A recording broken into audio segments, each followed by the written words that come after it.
प्रधानमंत्री अब सामुदायिक जो कार्यक्रम है वहां पर पहुंचे हैं और हजारों की संख्या में लोग पहुंचे हुए हैं प्रधानमंत्री को सुनने के लिए। हमने देखा कि स्पेशल ट्रेन्स की बात हो, स्पेशल फ्लाइट्स की बात हो, प्रधानमंत्री को सुनने के लिए लोग हजारों की संख्या में सिडनी पहुंचे हैं। और ये गर्मजोशी के साथ में ऑस्ट्रेलिया के प्रधानमंत्री एंथनी अल्बनीज ने प्रधानमंत्री मोदी का इस्तकबाल किया, स्वागत किया। दोनों नेताओं के चेहरों की जो भाव है उसको देखिए, समझिए कि आखिर ये आपसी केमिस्ट्री कहलाती क्या है। किस प्रकार के भाव हैं चेहरे पर, खुशी है एक दूसरे से मिलने के साथ में, किस प्रकार से खुशी चेहरे पे दिखाई पड़ी है। ये दोनों देशों के आपसी संबंधों की गहराई को भी दर्शाती है। और खुद प्रधानमंत्री एंथनी अल्बनीज प्रधानमंत्री मोदी का स्वागत करने के लिए पहुंचे, उन्हें रिसीव करने के लिए पहुंचे। और उसके बाद इस कम्युनिटी इवेंट से पहले हम देख पा रहे हैं यहाँ पर जो दोनों देशों की अपनी एक सांस्कृतिक परंपरा है उसके तहत यहाँ पर दोनों नेताओं का स्वागत हो रहा है। ये तस्वीरें उसी इवेंट की और ये सिडनी से सीधे तस्वीरें। और अब से कुछ देर बाद प्रधानमंत्री नरेंद्र मोदी हजारों की संख्या में पहुंचे हुए तमाम लोगों को संबोधित करेंगे। तमाम एनआरआईज, तमाम भारतीय समुदाय से जुड़े हुए लोग और तमाम ऑस्ट्रेलियाई लोग भी प्रधानमंत्री को सुनने के लिए पहुंचे हैं। और लगातार तस्वीरें सिडनी से जो आ रही हैं वो बताती हैं कि प्रधानमंत्री को सुनने देखने के लिए जो क्रेज है वो अपने आप में अद्वितीय है। हमने पहले भी देखा कि किस प्रकार से जो ऑस्ट्रेलियाई प्रधानमंत्री वो इस बात का जिक्र कर चुके हैं कि इस इवेंट की सीमित संख्या या कहा जाए हजारों की संख्या होने के बाद भी बहुत बड़ी संख्या में लोग जाना चाहते हैं इस इवेंट को सुनने और देखने के लिए। लेकिन हजारों की संख्या में लोगों के आने के बाद भी, उनको अनुमति देने के बाद भी बहुत बड़ी संख्या में लोगों को अनुमति नहीं दी जा पा रही क्योंकि वो पूरा हॉल एक तरीके से फुल है। तो ये दर्शाता है प्रधानमंत्री को सुनने आने वाले लोगों की संख्या को कि कैसे ऑस्ट्रेलिया में भी, सिडनी में भी प्रधानमंत्री मोदी को देखने सुनने के लिए बहुत बड़ी संख्या में, हजारों की संख्या में लोग पहुंचे हुए हैं। प्रधानमंत्री 3 देशों की यात्रा पे थे। जापान से शुरुआत करने के बाद पापुआ न्यू गिनी और उसके बाद अब अंतिम चरण में ऑस्ट्रेलिया प्रधानमंत्री पहुंचे हुए। हमने देखा कि आज भी प्रधानमंत्री नरेंद्र मोदी का सुबह से बेहद महत्वपूर्ण कार्यक्रम था। तमाम बड़े बड़े बिजनेस लीडर्स के साथ, जो ऑस्ट्रेलिया के बिजनेस लीडर्स हैं, उनके साथ प्रधानमंत्री नरेंद्र मोदी ने मुलाकात की है और भारत की अर्थव्यवस्था में किस प्रकार से आगे मिलकर सहयोग को बढ़ाया जा सकता है उस पर साफ तौर से बात हुई। इतना ही नहीं, तमाम ऐसे इन्फ्लुएंसर्स जो ऑस्ट्रेलिया में एक बड़ा नामचीन लोग हैं, उन्होंने भी आकर प्रधानमंत्री मोदी से मुलाकात की है, जो इस बात को दर्शाता है कि तमाम ऑस्ट्रेलियाई लोगों में या ऑस्ट्रेलिया के तमाम नामचीन लोगों में भी प्रधानमंत्री मोदी को लेकर किस प्रकार का क्रेज है। ये तस्वीरें हमने लगातार देखी हैं और अब कम्युनिटी इवेंट पे प्रधानमंत्री का पहुंचना, और अब से कुछ ही देर में वो तस्वीरें भी हमारे सामने होंगी जब प्रधानमंत्री इस पूरे इवेंट को संबोधित करेंगे। ये बेहद महत्वपूर्ण, क्योंकि भारत ऑस्ट्रेलिया के आपसी संबंधों के लिहाज से बात की जाए तो महज 2-3 महीने पहले ही ऑस्ट्रेलिया के प्रधानमंत्री हिंदुस्तान थे और उस वक्त भी हमने उनके जो दोनों देशों के नेताओं की केमिस्ट्री थी वो देखा था। क्रिकेट डिप्लोमेसी भी देखने को मिली थी। भारत और ऑस्ट्रेलिया के बीच के क्रिकेट मैच पे देखने के लिए दोनों देशों के प्रधानमंत्री पहुंचे थे और प्रधानमंत्री एंथनी अल्बनीज ने बहुत खुशी जाहिर की थी भारत के प्रधानमंत्री और भारत के द्वारा उनके जो स्वागत किया गया था और भारत के साथ संबंधों को आगे बढ़ाने के लिए ये बेहतर मौका। और महज 2-3 महीने में के अंदर ही प्रधानमंत्री मोदी का ऑस्ट्रेलिया जाना ये दिखाता है, दर्शाता है कि किस प्रकार से भारत और ऑस्ट्रेलिया मिलकर तमाम क्षेत्रों में सहयोग को आगे बढ़ाने के लिए तत्पर और उत्सुक नजर आ रहे हैं। दोनों नेताओं के चेहरों की खुशी इस बात को इंगित करती है कि तमाम ऐसे क्षेत्रों को खोजा गया है जिन पर अब दोनों देश मिलकर सहयोग को आगे बढ़ाएंगे, चाहे व्यापार हो, चाहे तकनीक हस्तांतरण की बात हो। खास करके जो क्रिटिकल जो खनिज है उनको लेकर एक अपने आप में बहुत सहयोग की स्थिति देखने को मिल रही है, क्योंकि ऑस्ट्रेलिया के लिहाज से बात की जाए भौगोलिक रूप से एक बड़ा मुल्क है और ये अपने आप में भारत को किस प्रकार से सहयोग दे सकता है। और हमारी सहयोगी मेघना देव इस वक्त प्रधानमंत्री की इस यात्रा को कवर करने के लिए सिडनी में मौजूद है। अब मेघना, क्योंकि हम तस्वीरें देख पा रहे हैं लेकिन आपने उन तमाम लोगों से बात की, हजारों लोग जो वहां पहुंचे हैं प्रधानमंत्री को सुनने और देखने के लिए, किस प्रकार का इस वक्त माहौल, जरा उसके बारे में बताइए मेघना। बिल्कुल आनंद, अगर हम कहें तो एक जो हाउसफुल शो होता है उससे भी ज्यादा भीड़ यहाँ सिडनी में है, वहाँ नजर आ रही है। सबसे अहम बात यहाँ पर ये बता दूं कि कई जगहों पर मैंने देखा है कि लोगों ने एक कुर्सी पर 2-2 लोग बैठे हुए हैं, क्योंकि जगह कम पड़ गई है, इतने ज्यादा लोग यहाँ पर उपस्थित हैं।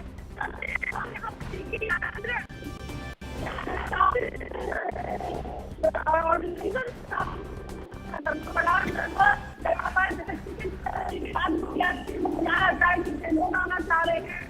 ऑस्ट्रेलिया के लोग हैं, भारत यहाँ पर आए हैं और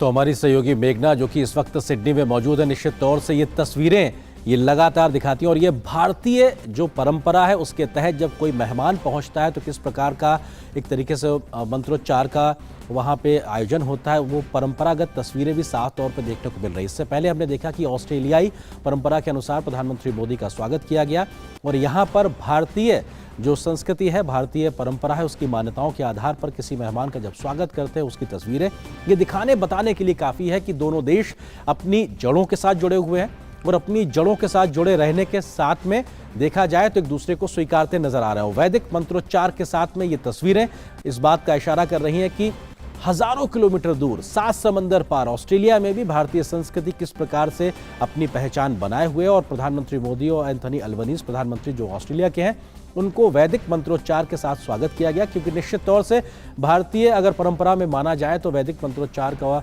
उच्चारण उस समय किया जाता है जब आप किसी शुभ काम को करने जाते हैं, कोई खास मेहमान आपके यहाँ आता है, आप उसके स्वागत के लिए एक बात रखते हैं। तो निश्चित तौर से ये तमाम वो परंपराएं जो भारतीय संस्कृति की छटा को दिखाती हैं, भारत की पारंपरिक व्यवस्था को दिखाती हैं और कलश, नारियल और तमाम प्रकार की वो जो प्रतीक हैं भारत के इस संस्कृति के, जो कहा जा सकता है कि जो मंत्रोच्चार जब किए जाते हैं तो उस प्रकार की तमाम व्यवस्थाएं की जाती हैं, वो सारी चीज़ सुदूर सिडनी ऑस्ट्रेलिया में दिखाई पड़ रही हैं और वैदिक मंत्रोच्चार के साथ ही साथ ऑस्ट्रेलिया की परंपरा के अनुसार भी दोनों नेताओं का स्वागत किया गया है। और यहाँ पर ये जताने के लिए काफ़ी है कि आज हज़ारों की संख्या में लोग पहुँचे हुए हैं प्रधानमंत्री को सुनने के लिए।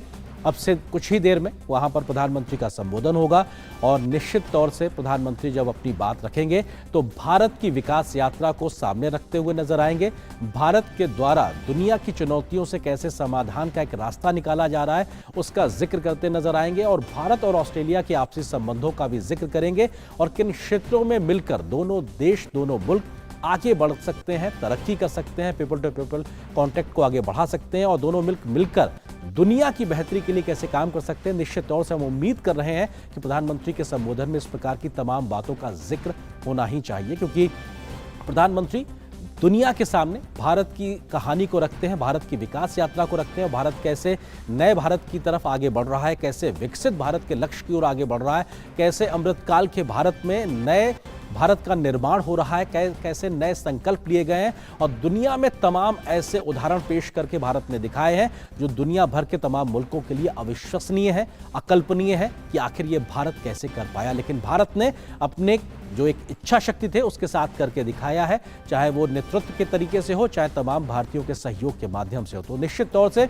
अब से कुछ देर बाद प्रधानमंत्री के संबोधन में तमाम उन बड़ी बातों का जिक्र होगा जो बीते खासकर 9 से 8-9 सालों में जो भारत की विकास यात्रा रही है, भारत के संकल्प की बात होगी अमृतकाल को लेकर। और अगर हम भारत और ऑस्ट्रेलिया के आपसी संबंधों के लिहाज से बात करें तो हम इस बात का जिक्र भी कर रहे थे कि कैसे ऑस्ट्रेलिया एक भौगोलिक रूप से एक बड़ा मुल्क है और बहुत से खनिज संपदाएं ऑस्ट्रेलिया के पास भरमार के तौर पर मौजूद हैं और ऐसे में ऑस्ट्रेलिया के साथ भारत के इस प्रकार के क्षेत्रों में सहयोग दोनों ही देशों के लिए बहुत लाभकारी सिद्ध हो सकते हैं। पर्यावरण संतुलन या कहा जाए जलवायु परिवर्तन जैसी समस्या पर भारत और ऑस्ट्रेलिया मिलकर कैसे आगे बढ़ सकते हैं, ग्रीन टेक्नोलॉजी की बात हो या फिर बात हो किस प्रकार से जो क्लाइमेट फाइनेंसिंग है उस लिहाज से भी। इतना ही नहीं, दुनिया के जो सबसे ज़्यादा व्यापार इंडो पैसिफिक रीजन से होता है उस पर भी क्वाड के माध्यम से, क्वाड के मंच पर भारत, ऑस्ट्रेलिया, जापान, अमेरिका जैसे मित्र देश एक साथ मौजूद हैं और हमने देखा कि जापान के हिरोशिमा में किस प्रकार से क्वाड की बैठक भी हुई। एंथनी अल्बनीज जो कि ऑस्ट्रेलिया के प्रधानमंत्री हैं वो भी मौजूद थे और दोनों ही देशों या कहा जाए चारों ही देशों ने अपनी प्रतिबद्धता को फिर से जाहिर किया कि मुक्त, समावेशी और खुले इंडो पैसिफिक रीजन के लिए प्रतिबद्ध हैं। तो तमाम ऐसे बहुपक्षीय मंच भी हैं जहां पर भारत और ऑस्ट्रेलिया मिलकर एक सुर में बात को रखते हैं। वैश्विक व्यवस्थाओं को चलाने के लिए जो वैश्विक कानून है, जो नियम है, उसको मानने और कहा जाए लोकतांत्रिक व्यवस्थाओं के मान्यता वाले ये दोनों ही मुल्क ये चाहते हैं कि दुनिया की व्यवस्था वैश्विक कानूनों के तरीके से चले और किसी भी विस्तारवादी सोच के खिलाफ एकजुटता के साथ में तमाम लोकतांत्रिक देश एक साथ खड़े रहते हैं और ये एक तरीके से उसका मुजाहिरा भी है। और भारत और ऑस्ट्रेलिया के लिहाज से बेहद महत्वपूर्ण तस्वीरें। प्रधानमंत्री का सुबह से आज व्यस्त कार्यक्रम, तमाम बिजनेस लीडर्स जो कि ऑस्ट्रेलिया के व्यापारिक जगत की बड़ी बड़ी हस्तियां हैं उनके साथ प्रधानमंत्री ने मुलाकात की है। भारत के हाइड्रोजन मिशन की बात हो उस पर भी बात हुई है। तो भारत में कैसे निवेश के लिए बड़े काम किए गए हैं, ईज ऑफ डूइंग बिजनेस की बात की गई है और तमाम जो बड़े जो विश्व नेता हैं, जो व्यापारिक नेता हैं ऑस्ट्रेलिया के, उन्होंने भी प्रधानमंत्री मोदी से मिलने के बाद में इस बात का जिक्र किया कि भारत में अपार संभावनाएं हैं और कैसे अर्थव्यवस्था के मोर्चे पर दोनों देश मिलकर सहयोग कर सकते हैं। और मुक्त व्यापार को लेकर भी दोनों देशों में बहुत कुछ संभावनाएं तय हो चुकी हैं और बहुत सी और संभावनाएं लगभग अंतिम अपने चरण में है, जहां पर एक मुक्त व्यापार जैसी व्यवस्थाओं को साकार रूप देने के लिए, जमीन पर उतारने के लिए काम हो रहा है। दोनों ही देश बहुत जल्द ही उस प्रकार की व्यवस्थाओं में आगे बढ़ेंगे जहां पर आपसी शुल्कों की सीमा लगभग नगण्य होगी। एक दूसरे के उत्पादों को एक दूसरे मुल्कों में पहुंच को आसान बनाया जाएगा। तो कहा जा सकता है कि व्यापारिक तौर पर भी, ट्रेड और के मसले पर भी बहुत कुछ व्यवस्थाओं में बदला जा रहा है। जो पिछली जो रुकावटें रही हैं उनको आसान बनाया जा रहा है। साथ ही साथ डिफेंस कोऑपरेशन के लिहाज से बात की जाए, स्पेस टेक्नोलॉजी के लिहाज से बात की जाए, तमाम सामाजिक बुनियादी ढांचे को विकास परियोजनाओं के लिहाज से बात की जाए, तो दोनों ही देश भारत और ऑस्ट्रेलिया मिलकर अपनी अपनी क्षमताओं का एक दूसरे के साथ में सहयोग के साथ आगे बढ़ते नजर आ रहा है। भारत में अगर बात की जाए तो विदेशी यूनिवर्सिटी अपने कैंपस खोल सकते हैं, इस प्रकार का भारत सरकार ने तय किया और पहली 2 यूनिवर्सिटी ऑस्ट्रेलिया की होंगी जो भारत में अपना कैंपस खोलेगी। तो यह भी बताता है कि जो नई व्यवस्थाएं लागू की जा रही हैं, किस प्रकार से ऑस्ट्रेलियाई सरकार अपना एक उत्सुकता दिखा रही है, अपना एक मत दिखा रही है भारत के उन तमाम योजनाओं में कदम ताल करते हुए आगे बढ़ने को लेकर। और ये सिडनी की तस्वीरें, कम्युनिटी इवेंट में प्रधानमंत्री पहुंच चुके हैं, उनका स्वागत किया गया है वैदिक मंत्रोच्चार के साथ, साथ ही साथ ऑस्ट्रेलियाई जो परंपरा है उसके माध्यम से, और प्रधानमंत्री नरेंद्र मोदी के साथ ऑस्ट्रेलिया के प्रधानमंत्री एंथनी अल्बनीज की मौजूदगी और खुले दिल से स्वागत करना। और लगातार हमने देखा कि दोनों नेता अभी जापान में भी एक दूसरे के साथ मौजूद थे, वहां पे G7 की बैठक के समय क्वाड के मंच पर, और द्विपक्षीय बैठकों का दौर भी हमने देखने को मिला था। इसके बाद अब प्रधानमंत्री ऑस्ट्रेलिया पहुंचे हुए हैं और प्रधानमंत्री का ये बेहद महत्वपूर्ण दौरा, और कुछ महीने पहले ही एंथनी अल्बनीज जो कि ऑस्ट्रेलिया के प्रधानमंत्री हैं, वो जब हिंदुस्तान आए थे तो हमने देखा था दोनों देशों में तमाम क्षेत्रों में सहयोग को आगे बढ़ाने को लेकर बात हुई थी। उस बात को आगे बढ़ाने को लेकर जमीनी काम भी दिखाई पड़ा था, साथ ही साथ क्रिकेट डिप्लोमेसी भी देखने को मिली थी, क्योंकि दोनों प्रधानमंत्री पहुंचे थे अहमदाबाद, जहां पर नरेंद्र मोदी स्टेडियम में दोनों ही नेताओं ने भारत और ऑस्ट्रेलिया की टीम के बीच हुए मैच को देखा था और किस प्रकार से कैप्स चेंज की गई थी वो भी हमने देखा था। तमाम जो बड़े खिलाड़ी हैं दोनों देशों की टीमों के, क्रिकेट प्लेयर्स जो हैं, उनके बीच भी एक तरीके से एक बॉन्डिंग नजर आई थी, और भारत और ऑस्ट्रेलिया कैसे क्रिकेट के माध्यम से भी एक दूसरे के साथ जुड़ते हैं, इस बात को साफ तौर पर देखा गया था। और वही चीज को आगे बढ़ाते हुए प्रधानमंत्री की ये यात्रा, 3 देशों की यात्रा, और अंतिम चरण के तौर पर इस वक्त प्रधानमंत्री ऑस्ट्रेलिया में मौजूद है। और ये तस्वीरें, इस वक्त कम्युनिटी इवेंट में पहुंचे हैं प्रधानमंत्री, और जिस प्रकार से हम हिंदुस्तान की अपनी वैदिक रीत की बात करें तो जब कोई दीप प्रज्वलित करते हैं तो उसके बाद हम आचमन करते हैं उस पवित्र ज्योति का, और कुछ उसी प्रकार की एक परंपरा कहीं ना कहीं हमको देखने को मिली जब ऑस्ट्रेलियाई परंपरा के तौर पर प्रधानमंत्री मोदी का स्वागत किया गया। उस पवित्र लौ को एक तरीके से आचमन करने की स्थिति देखने को मिली, और यहाँ पर ये दोनों ही नेताओं की खासतौर से केमिस्ट्री की बात भी की जा सकती है, और तमाम जो प्रतिनिधि मंडल प्रधानमंत्री मोदी के साथ मौजूद है वो भी इस कम्युनिटी इवेंट में दिखाई पड़ रहे हैं प्रधानमंत्री के साथ में, जहां पर विदेश मंत्री डॉक्टर एस जयशंकर भी थे, तो NSA अजीत डोभाल भी नजर आ रहे थे। तमाम विदेश मंत्रालय से जुड़े हुए तमाम आला अधिकारी भी मौजूद।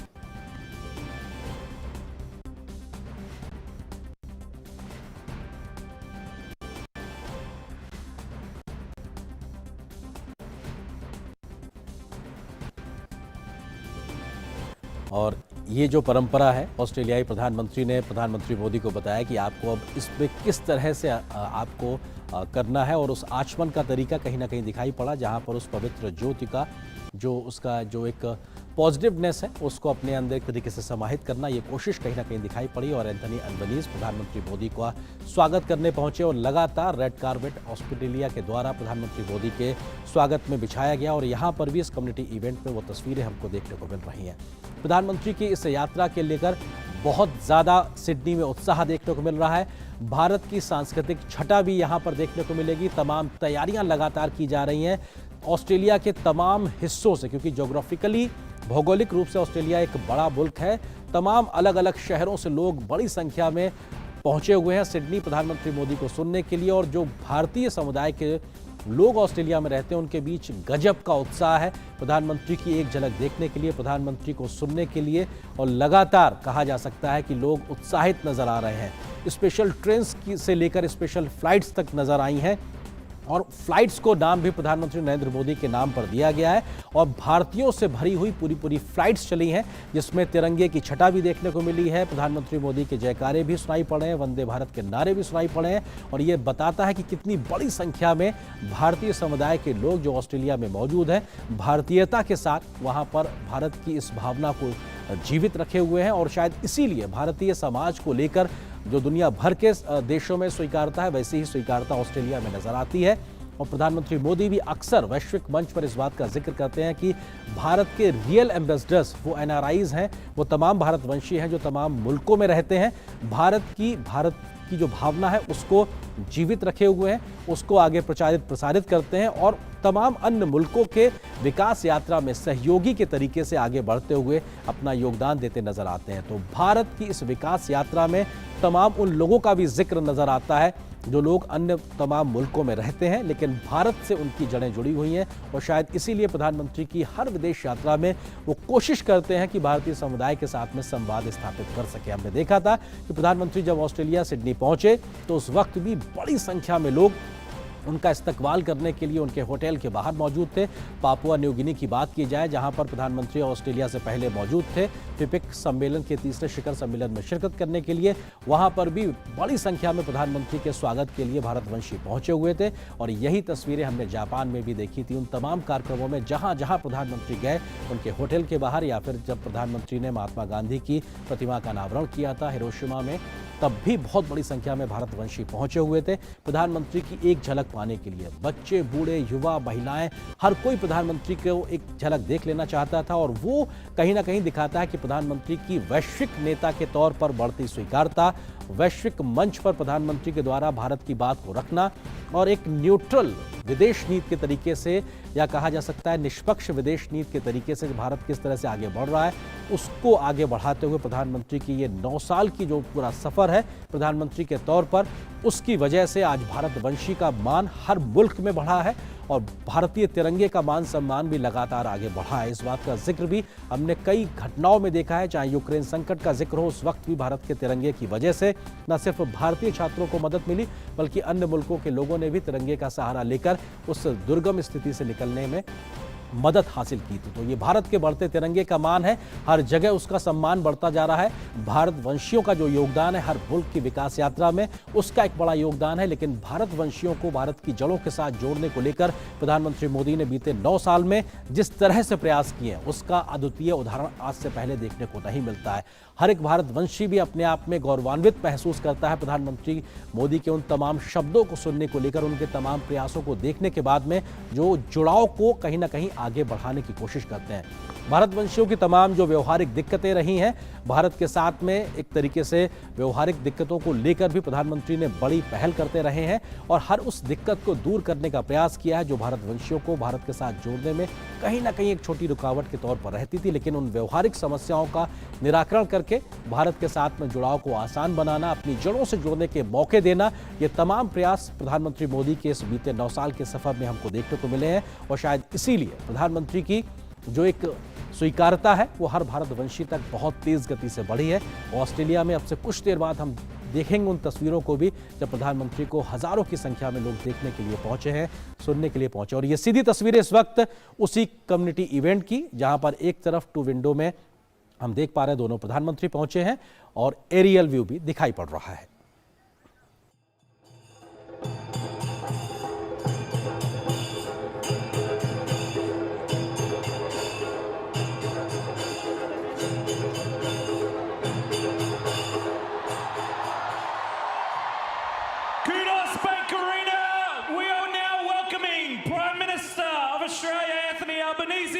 And the Prime Minister of India, Narendra Modi!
for those who are able, please be standing for the Australian National Anthem, followed by the Indian National Anthem.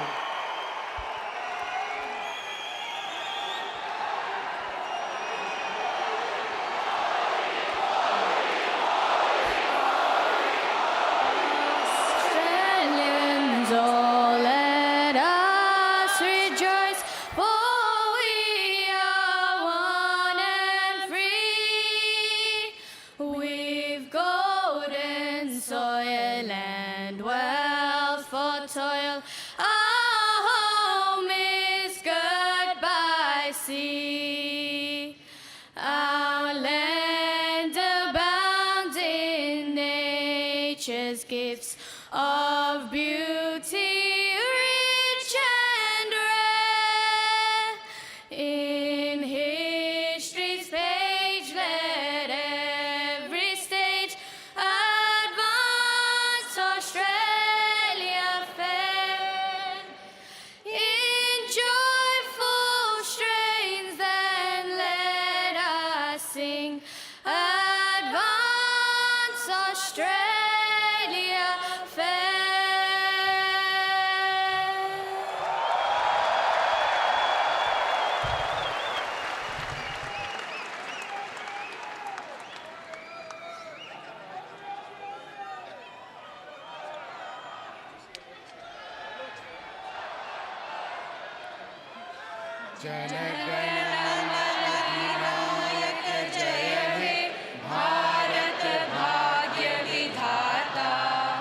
Punjab Sindh Gujarat Maratha Dravida Utkal Ganga Vindhya Himachal Yamuna Ganga उच्छल जलधि तरंगा तब शुभ नामे जागे तब शुभ आशीष मांगे गाहे तब जय गाथा जन गण मंगलदायक जय हे भारत भाग्य विधाता जय हे जय हे जय हे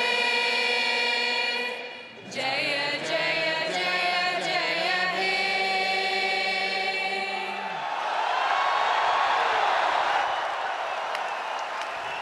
Thank you all for standing. What an incredible crowd, what an incredible feeling. I want to welcome the Premier of New South Wales, the Honourable Chris Minns, to the stage. Please give him a warm, warm welcome.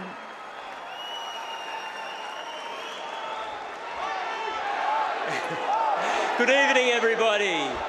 As Premier of New South Wales, it's my great pleasure to welcome all of you to the Kudos Brank Arena for this special event.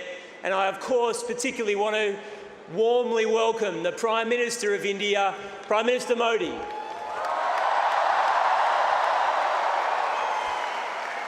In a moment, I will introduce Australia's Prime Minister, Anthony Albanese, but first,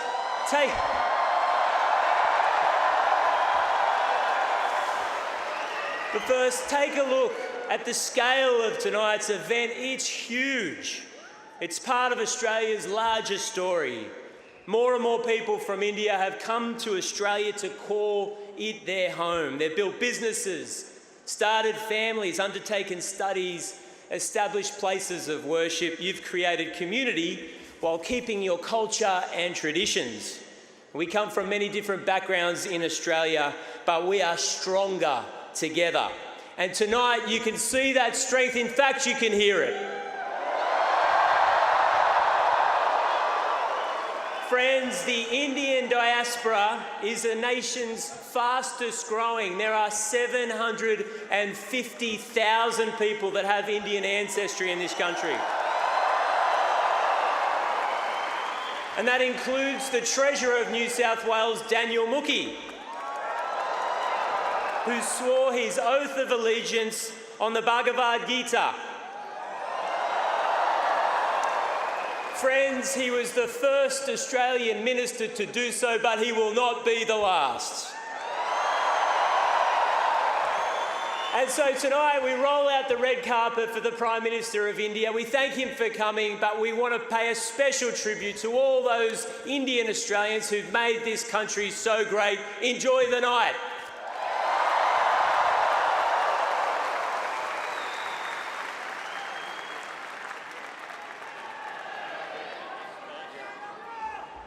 If you go on this side.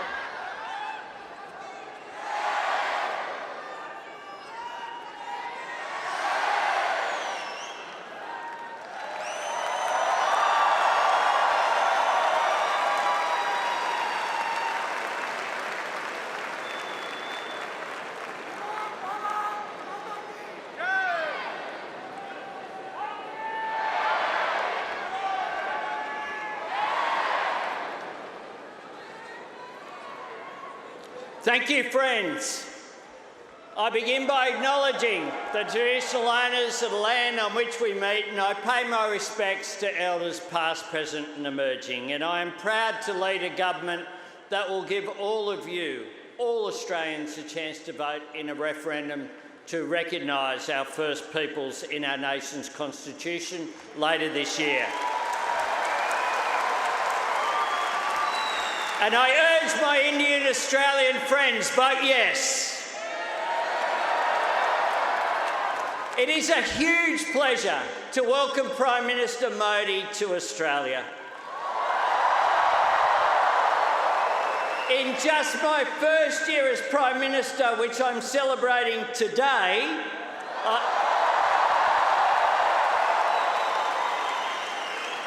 I have met the Prime Minister, my friend, 6 times.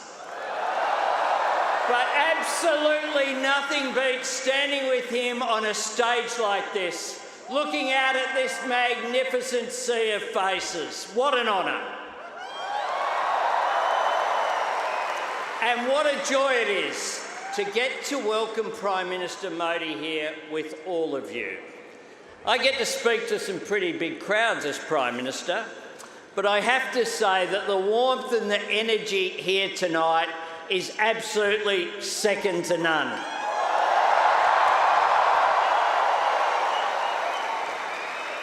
I said to my friend the Prime Minister before, the last time I saw someone on the stage here was Bruce Springsteen, and he didn't get the welcome that Prime Minister Modi has got.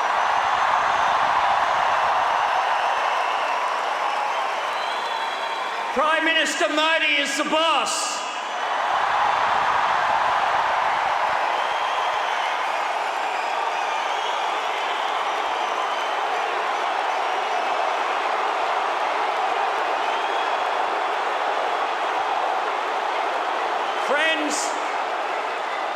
Friends, I saw that myself when I was in India in March, where he hosted me with such generosity and warmth.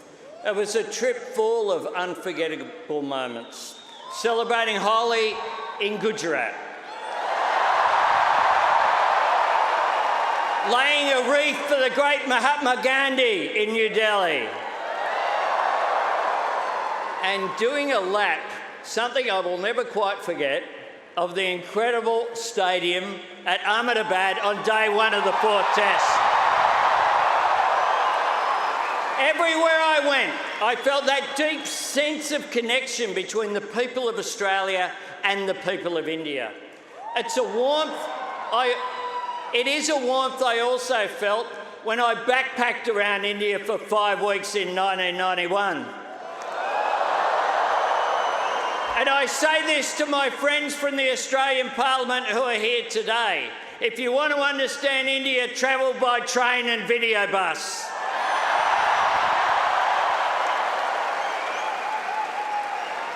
And you can even hitchhike. They're very friendly. It is a connection that I feel here tonight. And once again, I feel so grateful to be a part of it. Your million-strong community has contributed so much to this country. The people here tonight, your families, your communities, will always be the lifeblood of the relationship that India and Australia share. And tonight I announce that the new Centre for Australia-India Relations will be based in Parramatta.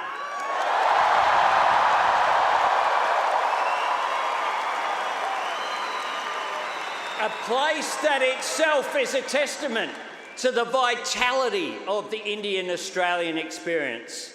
One that after last night has a proud Indian Australian, Samir Pandey, as its Lord Mayor. Congratulations. Now, we want to see more connections, more Australian and Indian students living and studying in each other's countries and bringing those experiences home. More business leaders and artists and families sharing your experiences and your knowledge and your ideas. Prime Minister Modi and I have just unveiled a plaque for the foundation stone of the Little India Gateway in Harris Park.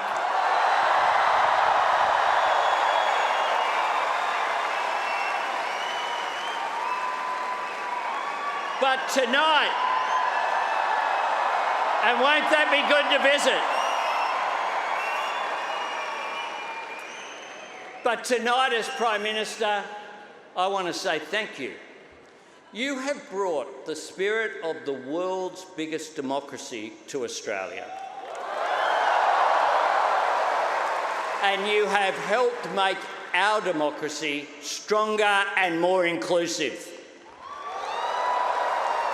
You've strengthened Australian society, bringing our country the benefits and riches of such a beautiful and diverse culture. And I am so proud that you have made Australia your home, that you see your life and your future here. You make our nation and our shared communities better. You make Australia stronger. Friends, I want you to give a big Australian welcome to my dear friend, Prime Minister Narendra Modi.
नमस्ते Australia.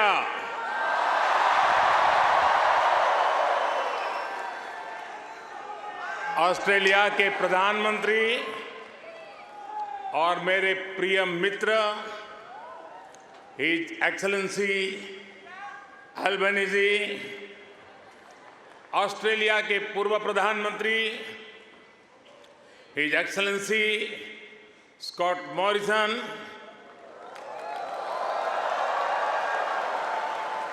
New South Wales के premier Chris Minns, foreign minister Penny Wong, communication minister Michelle Rowland, energy minister Chris Bowen, leader of opposition Peter Dutton, assistant foreign minister Tim Watts, New South Wales के उपस्थित मंत्रिमंडल के सभी आदरणीय सदस्य, Parramatta से सांसद सदस्य डॉक्टर एंड्रयू चार्ल्टन, यहां उपस्थित ऑस्ट्रेलिया के सभी सांसद सदस्य, मेयर, डिप्टी मेयर, काउंसिलर्स, और ऑस्ट्रेलिया में रह रहे प्रवासी भारतीय जो आज इतनी विशाल संख्या में उपस्थित हुए हैं, आप सबको मेरा नमस्कार।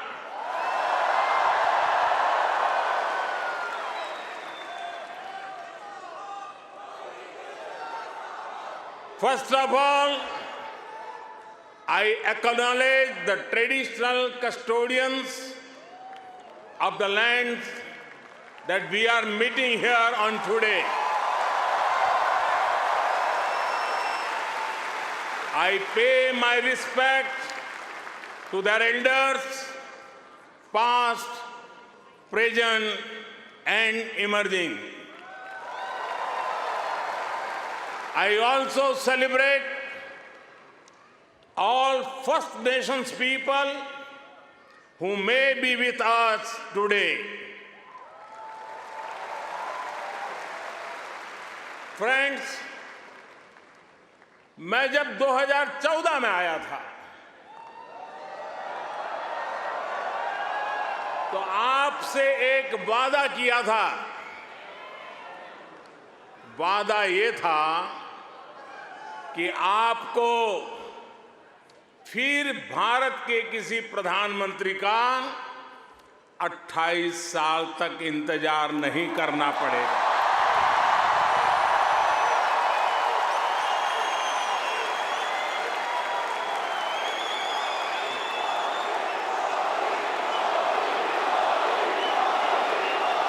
तो लीजिए, यहां सिडनी में इस ऐना में मैं फिर हाजिर हूं और मैं अकेला नहीं आया हूं। प्रधानमंत्री अल्बेनीजी भी मेरे साथ आए हैं। मिस्टर प्राइम मिनिस्टर, अपने बहुत व्यस्त कार्यक्रम में से हम सभी के लिए आपने समय निकाला है। ये हम भारतीयों के प्रति आपके स्नेह को दर्शाता है। आपने जो अभी कहा वो दिखाता है कि ऑस्ट्रेलिया के मन में भारत के प्रति कितना प्रेम है। इसी वर्ष मुझे प्रधानमंत्री जी का भारत की धरती पर अहमदाबाद में स्वागत करने का अवसर मिला था।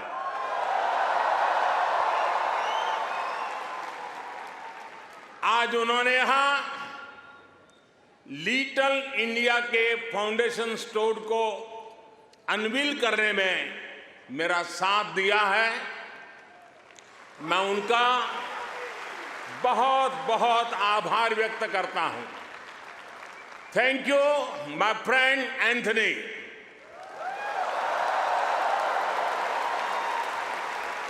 ये लिटिल इंडिया ऑस्ट्रेलिया के विकास में भारतीय समुदाय के योगदान का भी एक रिकॉग्निशन है। मैं न्यू साउथ वेल्स के प्रीमियर, पैरामाटा शहर के मेयर, डिप्टी मेयर और काउंसिलर्स को इस विशेष सम्मान के लिए धन्यवाद देना चाहता हूं। साथियों, मुझे खुशी है कि न्यू साउथ वेल्स में प्रवासी भारतीय समुदाय से कई लोग सार्वजनिक जीवन में सक्रिय भागीदारी कर रहे हैं, अपनी पहचान बना रहे हैं। वर्तमान न्यू साउथ वेल्स की सरकार में डिप्टी प्रीमियर, प्रूकार, ट्रेजरर डेनियल मुखी बड़ा कंट्रीब्यूशन कर रहे हैं। और कल ही भाई समीर पांडे पैरामाटा के लॉर्ड मेयर चुने गए हैं। मैं सबका अभिनंदन करता हूं, बहुत बहुत बधाई देता हूं। साथियों, आज जब पैरामाटा में यह सब हो रहा है, तभी ये जानकारी भी आई है कि पश्चिमी ऑस्ट्रेलिया के पर्थ शहर में भारतीय सैनिक नयन सिंह सैलानी के नाम पर सैलानी एवेन्यू बनाया गया है। उन्होंने पहले विश्व युद्ध में ऑस्ट्रेलिया की फौज के लिए लड़ते हुए वीर गति प्राप्त की थी। इस सम्मान के लिए मैं पश्चिमी ऑस्ट्रेलिया के नेतृत्व का आदरपूर्वक अभिनंदन करता हूं। साथियों, एक समय था जब कहा जाता था कि भारत ऑस्ट्रेलिया के संबंधों को 3C डिफाइन करते हैं। ऐसा पहले कहा जाता था। ये कौन से 3C हैं? कॉमनवेल्थ, क्रिकेट और करी।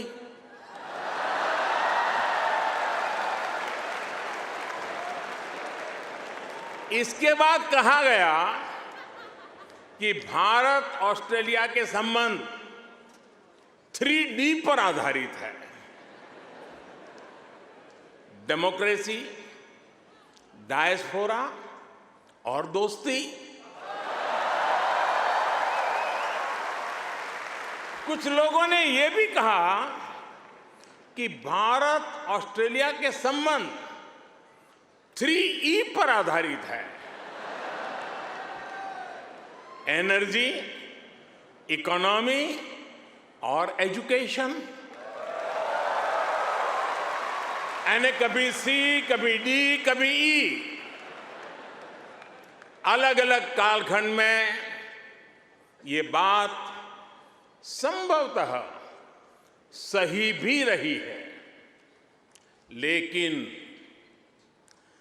भारत और ऑस्ट्रेलिया के ऐतिहासिक संबंधों का विस्तार इससे कहीं ज्यादा बड़ा है। और जानते हैं, इन सारे संबंधों का सबसे बड़ा आधार क्या है? जानते हैं?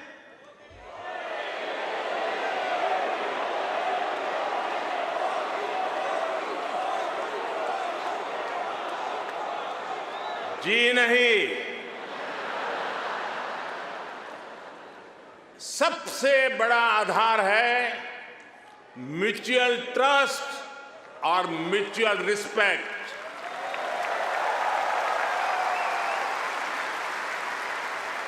ये म्यूचुअल ट्रस्ट और म्यूचुअल रिस्पेक्ट सिर्फ भारत ऑस्ट्रेलिया के डिप्लोमेटिक रिश्तों से विकसित नहीं हुआ है। इसकी असली वजह है, इसकी असली ताकत है आप ऑस्ट्रेलिया में रहने वाले हर एक भारतीय। आप उसकी असली ताकत है। इसकी असली वजह है ऑस्ट्रेलिया के 2.5 करोड़ से ज्यादा सिटीजन्स। साथियों, हमारे बीच भौगोलिक दूरी जरूर है, लेकिन हिंद महासागर हमें आपस में जोड़ता है। हमारी जीवन शैलियां भले अलग अलग हो, लेकिन अब योगा ये भी हमें जोड़ता है। क्रिकेट से तो हम ना जाने कब से जुड़े हुए हैं, लेकिन अब टेनिस और फिल्में भी हमें जोड़ रही है।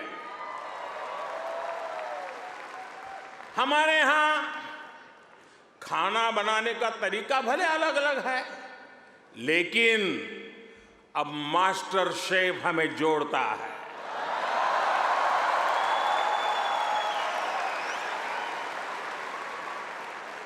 हमारे यहाँ पर्व त्योहार भले अलग अलग मनाए जाते हैं, लेकिन हम जुड़े हुए हैं दिवाली की रौनक से, बैसाखी के जश्न से। हमारे यहाँ भाषाएं भले अलग अलग बोली जाती हो, लेकिन हम जुड़े हुए हैं मलयालम, तमिल, तेलुगु, पंजाबी, हिंदी भाषाएं पढ़ाने वाले इतने सारे स्कूलों से।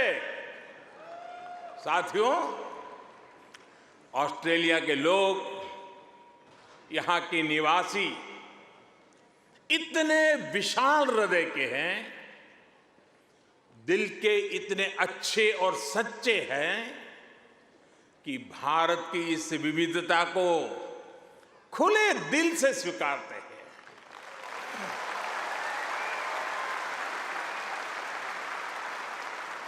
और यही वजह है कि पैरामाटा स्क्वायर किसी के लिए परमात्मा चौक बन जाता है।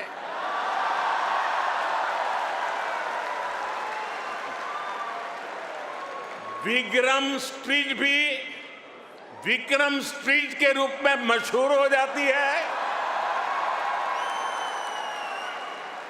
और हैरिस पार्क कई लोगों के लिए हरीश पार्क हो जाता है।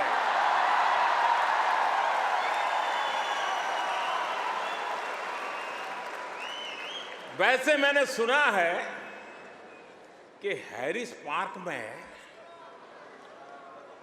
चटका की चाट,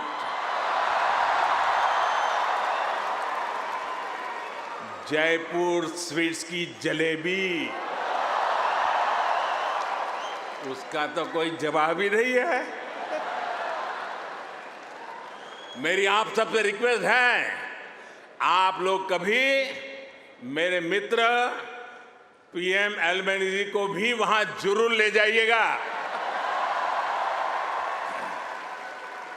और साथियों, जब खाने की बात चली है और चाट की बात चली है, तो लखनऊ का नाम आना भी स्वाभाविक ही है। मैंने सुना है सिडनी के पास लखनऊ नाम की जगह भी है, लेकिन मुझे पता नहीं वहां भी चाट मिलती है क्या। अच्छा, यहां भी तो शायद दिल्ली के पास वाले लखनऊ के लोग होंगे ही होंगे, है क्या? वाह, वाकई Delhi street, Bombay street, Kashmir Avenue, Malabar Avenue जैसी कितनी ही सड़कें यहां ऑस्ट्रेलिया में आपको भारत से जोड़े रखती है। मुझे बताया गया कि अब तो ग्रेटर सिडनी में इंडिया परेड भी शुरू होने जा रही है। मुझे जानकर भी बहुत अच्छा लगा कि हाँ, आप सबने आजादी का अमृत महोत्सव भी बहुत धूमधाम से मनाया है। यहां की कई सारी सिटी काउंसिल्स में बहुत सारे कार्यक्रम किए गए हैं। सिडनी ओपेरा हाउस जब तिरंगे की रोशनी से सराबोर हुआ तो यहां हर भारतीय का दिल खुश हो गया। हिंदुस्तान में भी जय जयकार हो रहा था। और इसके लिए मैं न्यू साउथ वेल्स गवर्नमेंट का विशेष तौर पर आभार व्यक्त करता हूं। साथियों, हमारे क्रिकेट के रिश्तों को भी 75 वर्ष पूरे हो गए हैं। क्रिकेट की फील्ड पर मुकाबला जितना रोचक होता है, उतनी ही गहरी ऑफ द फील्ड हमारी दोस्ती है। इस बार तो ऑस्ट्रेलिया की अनेक विमेन क्रिकेट प्लेयर्स भी पहली बार भारत में आईपीएल खेलने आई थी।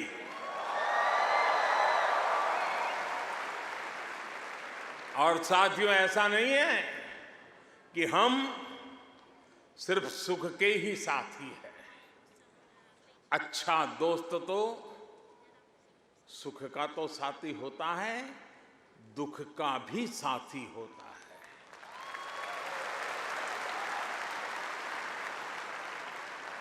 पिछले साल जब महान शेन वॉर्न का निधन हुआ तो ऑस्ट्रेलिया के साथ कोटि कोटि भारतीयों ने भी शोक मनाया।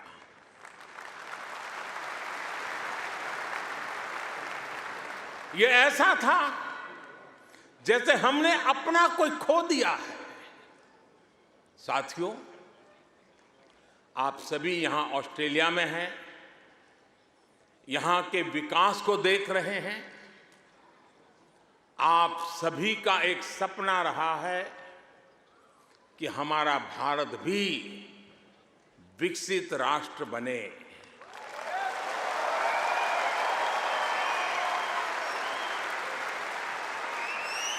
है ना आपका सपना? है ना आपका सपना? है ना आपका सपना? जो सपना आपके दिल में है, वो सपना मेरे दिल में भी है। ये मेरा भी सपना है। 140 करोड़ भारतीयों का सपना है।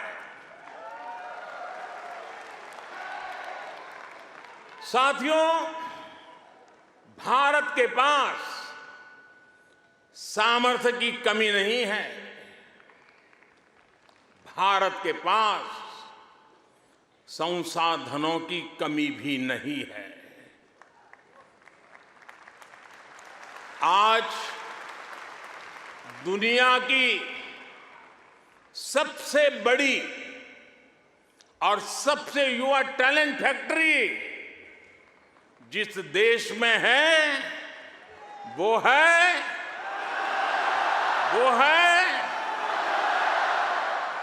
सही जवाब दे रहे हैं आप, वो है इंडिया।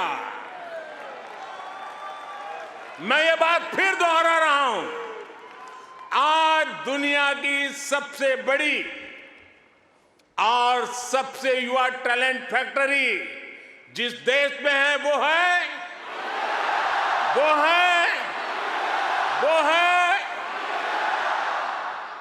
और अब मैं आपके सामने ऐसे ही कुछ फैक्ट रखूंगा और आपसे सही उत्तर जानना चाहूंगा। ठीक है? रेडी? कोरोना की इस ग्लोबल पैंडेमिक में जिस देश ने दुनिया का सबसे तेज वैक्सीनेशन प्रोग्राम चलाया, वो देश है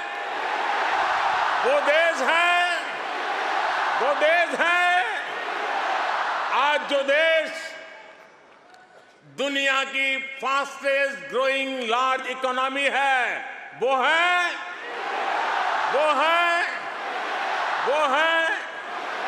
आज जो देश दुनिया में नंबर 1 स्मार्टफोन डेटा कंज्यूमर है, वो देश है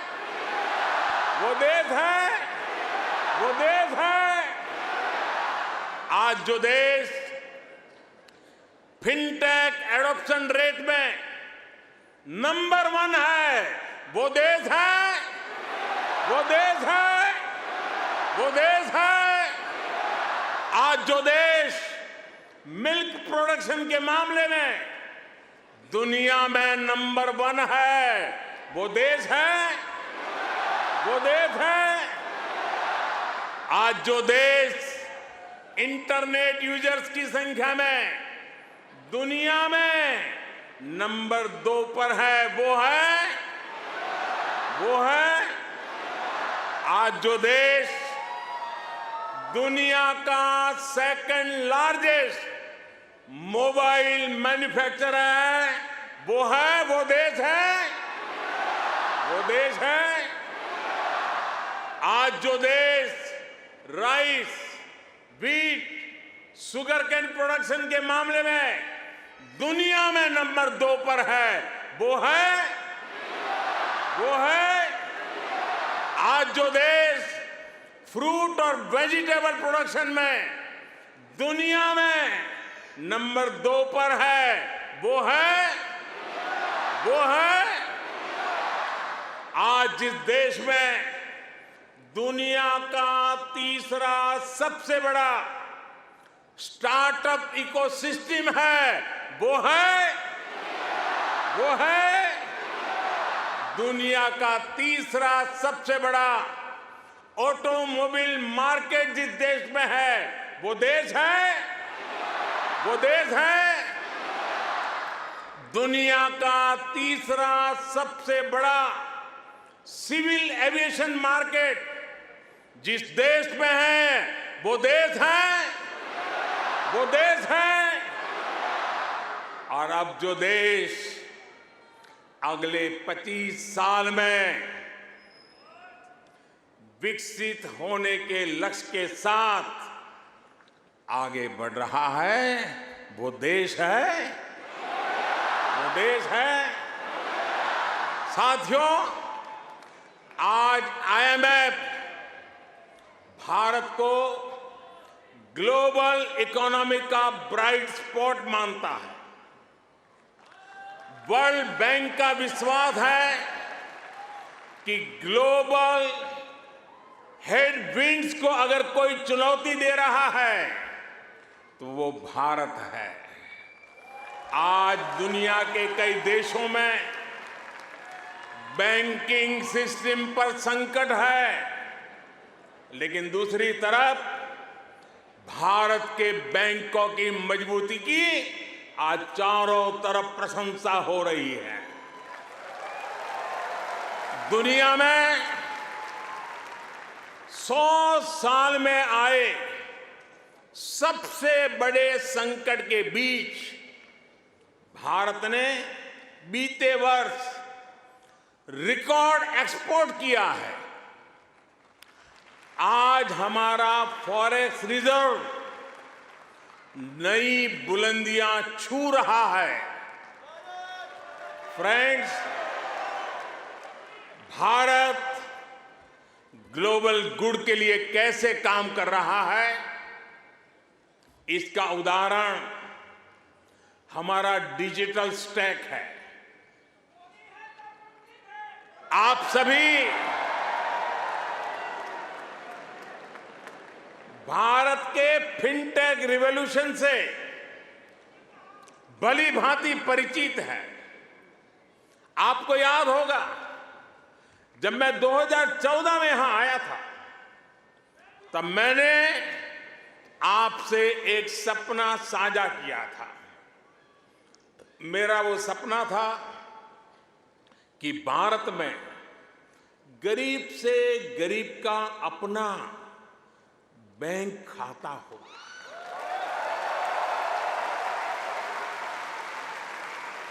आपको गर्व होगा दोस्तों, आपको गर्व होगा कि पिछले 9 वर्ष में हमने करीब 50 करोड़ भारतीयों के यानी करीब 500 मिलियन बैंक अकाउंट्स खोले हैं।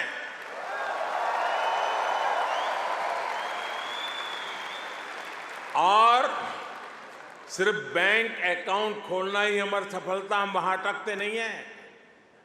इसने भारत में पब्लिक सर्विस डिलीवरी के पूरे इकोसिस्टम को ट्रांसफॉर्म कर दिया है। हमने Jan Dhan bank account, mobile phone और आधार आईडी की एक जैम ट्रिनिटी, JAM ट्रिनिटी बनाई है। आप सोचिए, इसे एक क्लिक पर करोड़ों करोड़ों देशवासियों तक डायरेक्ट बेनिफिट ट्रांसफर DBT संभव हुआ है। और आपको और खुशी होगी, बीते 9 वर्षों में, यह आंकड़ा भी आपको बहुत आनंद देगा, बीते 9 वर्षों में 28 लाख करोड़ रुपए यानी 500 बिलियन ऑस्ट्रेलियन डॉलर से भी ज्यादा सीधे जरूरतमंदों के बैंक अकाउंट में भेजे गए हैं।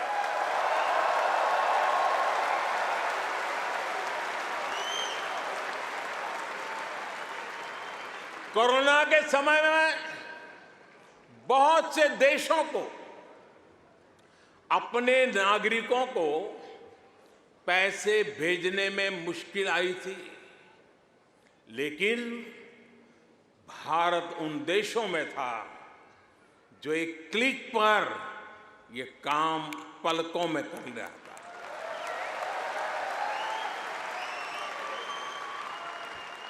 यूनिवर्सल पब्लिक इंटरफेस यानी यूपीआई ने भारत में फाइनेंशियल इंक्लूजन को नई ऊंचाई पर पहुंचा दिया है।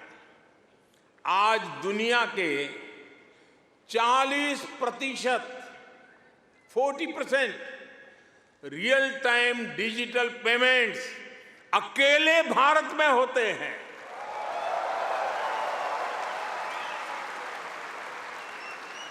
आप अभी भारत आए होंगे तो देखा होगा, आज फल, सब्जी या पानी पूरी के ठेले हो या फिर चाय की दुकान, सब जगह डिजिटल ट्रांजैक्शन हो रहा है। साथियों, भारत का ये डिजिटल रिवॉल्यूशन सिर्फ फिनटेक तक सीमित नहीं है। भारत आधुनिक व्यवस्थाएं बना रहा है, लोगों की ईज ऑफ लिविंग बढ़ा रहा है। इसका एक उदाहरण भारत का डिजी लॉकर है। इसमें ड्राइविंग लाइसेंस से लेकर डिग्री और प्रॉपर्टी के पेपर्स तक जो भी सरकार इश्यू करती है वो इस डिजिटल लॉकर में जनरेट होते हैं। करीब सैकड़ों तरह के डॉक्यूमेंट्स डिजिटल लॉकर में रिफ्लेक्ट होते हैं। आपको फिजिकल कॉपी स्टोर करने की जरूरत नहीं है, बस एक पासवर्ड काफी है। और इससे 15 करोड़ से ज्यादा यानी 150 मिलियन से भी ज्यादा भारतीय जुड़ चुके हैं। इस तरह के कितने ही डिजिटल प्लेटफॉर्म आज हर भारतीय को पावरफुल बना रहे हैं, ताकतवर बना रहे हैं। साथियों, आज भारत के हर कदम, हर उपलब्धियों के बारे में दुनिया जानना चाहती है। आज की दुनिया जिस वर्ल्ड ऑर्डर की तरफ जा रही है, जिन संभावनाओं को तलाश रही है, उसमें ये स्वाभाविक भी है। भारत हजारों वर्षों की जीवंत सभ्यता है। भारत मदर ऑफ डेमोक्रेसी है।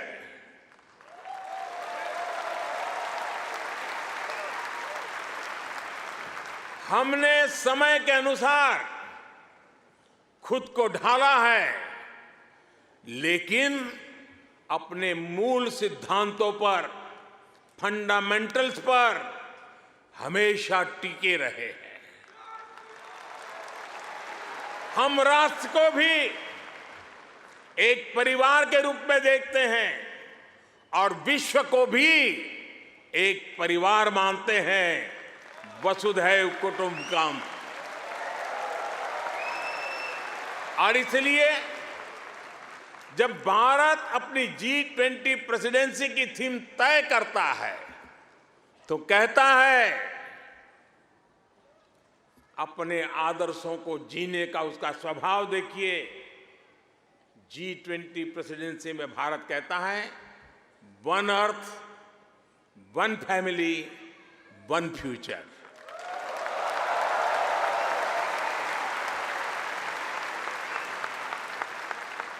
जब भारत पर्यावरण की रक्षा के लिए सोलर एनर्जी के बड़े लक्ष्य तय करता है तो कहता है वन सन, वन वर्ल्ड, वन ग्रिड। जब भारत वैश्विक समुदाय के स्वस्थ रहने की कामना करता है तो कहता है one earth, one health. Bharat वो देश है जिसने कोरोना के संकट में दुनिया के 150 से ज्यादा देशों को उस संकट की घड़ी में दवाइयां भेजी। भारत वो देश है जिसने 100 से अधिक देशों को मुफ्त वैक्सीन भेजकर करोड़ों करोड़ों लोगों का जीवन बचाया। कोरोना के समय में आपने भी यहां जिस सेवा भावना से काम किया वही हमारी संस्कृति की विशेषता है। आज शहीदों के सरताज पंचम सिख गुरु श्री गुरु अर्जुन देव जी का शहीदी पर्व है। हमें गुरु जी के जीवन से सभी की सेवा करने शिक्षा मिलती है। गुरु अर्जुन देव जी ने ही दसंध प्रणाली शुरू की थी। इसी प्रेरणा से कोरोना के दौरान भी कितने ही गुरुद्वारों के लंगर ने यहां लोगों की मदद की। इसी दौर में कितने ही मंदिरों की रसोई यहां पीड़ितों के लिए खुल गई। ऑस्ट्रेलिया में रहकर पढ़ाई कर रहे स्टूडेंट्स भी बड़ी संख्या में लोगों की मदद के लिए आगे आए। विभिन्न सामाजिक संगठनों ने भी इस दौरान बहुत लोगों की मदद की। भारतीय कहीं भी रहे, एक मानवीय भाव उनमें समाहित रहता है। साथियों, मानवता के हित में ऐसे ही कार्यों के कारण आज भारत को फोर्स ऑफ ग्लोबल गुड कहा जा रहा है। जहां कहीं भी कोई आपदा होती है, भारत मदद के लिए तैयार मिलता है। जब भी कोई संकट आता है, भारत समाधान के लिए तत्पर रहता है। आज चाहे इंटरनेशनल सोलर अलायंस के द्वारा सौर ऊर्जा का उपयोग बढ़ाना हो, चाहे आपसी सहयोग के माध्यम से डिजास्टर रिजिलियंट इंफ्रास्ट्रक्चर तैयार करना हो, चाहे इंटरनेशनल बिग कैट अलायंस को नेतृत्व देना हो, भारत ने हमेशा अलग अलग देशों को एकजुट करने के लिए एक बाइंडिंग फोर्स की तरह काम किया है। अभी अभी जब तुर्की में भूकंप ने तबाही मचाई, तब भारत ने ऑपरेशन दोस्त के द्वारा मदद का हाथ बढ़ाया। भारत अपने हितों को सबके हितों से जोड़कर देखता है। सबका साथ, सबका विकास, सबका विश्वास और सबका प्रयास, ये हमारी डोमेस्टिक गवर्नेंस का भी आधार है और ग्लोबल गवर्नेंस के लिए भी यही विजन है। साथियों, आज भारत और ऑस्ट्रेलिया के बीच स्ट्रेटेजिक पार्टनरशिप निरंतर गहरी हो रही है। हाल में ही हमने इकोनॉमिक कोऑपरेशन और ट्रेड एग्रीमेंट ECTA एकता साइन किया है। अनुमान है इससे दोनों के बीच ट्रेड अगले 5 वर्ष में 2 गुने से अधिक हो जाएगा। अब हम कॉम्प्रिहेंसिव इकोनॉमिक कोऑपरेशन एग्रीमेंट पर काम कर रहे हैं। हम रिजिलियंट और रिलायबल सप्लाई चेन्स का निर्माण कर रहे हैं। इससे दोनों देशों के बिजनेस को बल मिलेगा ही, दुनिया को भी नया विश्वास मिलेगा।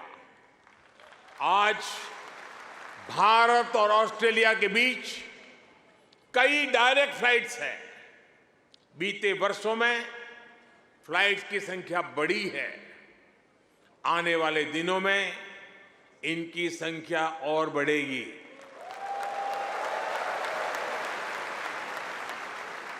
एक दूसरे की डिग्रियों को मान्यता देने को लेकर भी दोनों देश आगे बढ़े हैं और इससे हमारे स्टूडेंट्स को बहुत लाभ होगा। Migration and mobility partnership agreement पर भी सहमति बनी है। इससे हमारे स्किल्ड प्रोफेशनल्स के लिए ऑस्ट्रेलिया आना और यहां काम करना आसान होगा। और साथियों, आज जब मैं आपके बीच आया हूं तो एक घोषणा भी करने जा रहा हूं।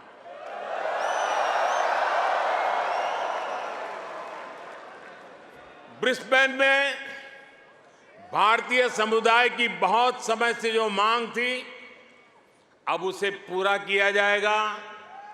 जल्द ही ब्रिस्बेन में भारत का एक नया काउंसलेट खोला जाएगा।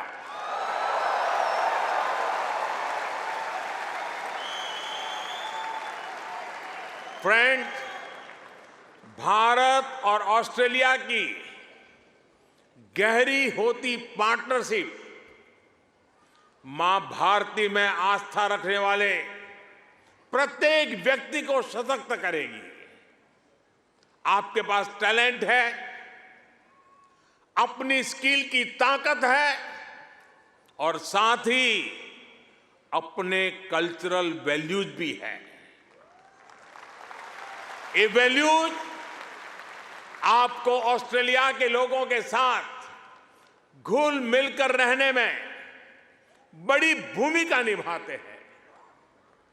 मैं कल ही पापुआ न्यू गिनी से आया हूं। वहां मैंने स्थानीय भाषा में तमिल साहित्य तिरुकुरल के अनुवाद का लोकार्पण किया। ये अनुवाद वहां भारतीय मूल के एक स्थानीय गवर्नर ने किया है। एक जीता जागता उदाहरण है कि कैसे हम विदेश में रहते हुए भी अपनी जड़ों पर गर्व करते रहें, जड़ों से जुड़े रहे। आप भी यहां ऑस्ट्रेलिया में भारतीय संस्कृति की खुशबू फैला रहे हैं। आप ऑस्ट्रेलिया में भारत के कल्चरल एम्बेसडर हैं, भारत के ब्रांड एम्बेसडर्स हैं। साथियों, मैं मेरी बात समाप्त करने से पहले आपसे कुछ मांगना चाहता हूं।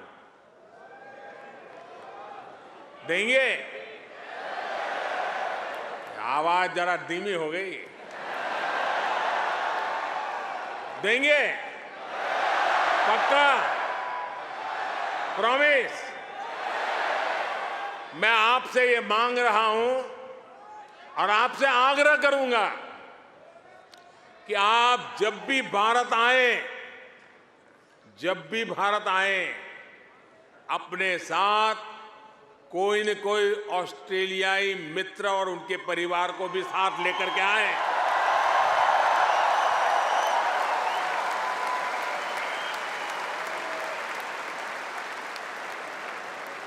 इससे उन्हें भारत को समझने का, जानने का और ज्यादा बेहतर मौका मिलेगा। आप इतनी बड़ी तादाद में आए, लंबे अरसे के बाद आपको मिलने का मौका मिला। आप सब बहुत स्वस्थ रहिए, खुश रहिए, आनंद से रहिए। एक बार फिर से आप सभी का बहुत बहुत धन्यवाद।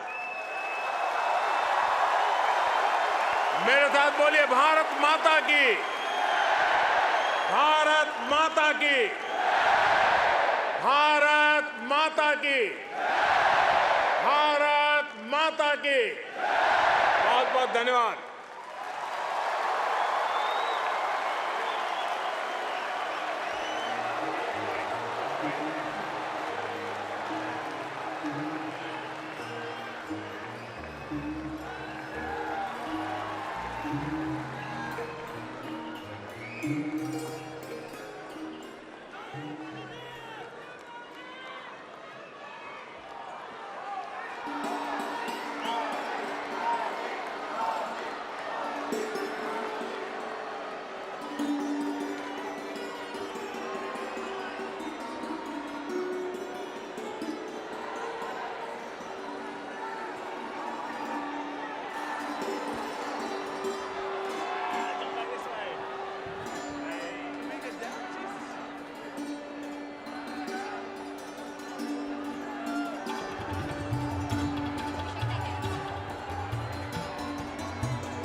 gentlemen, Kudos Bank Arena.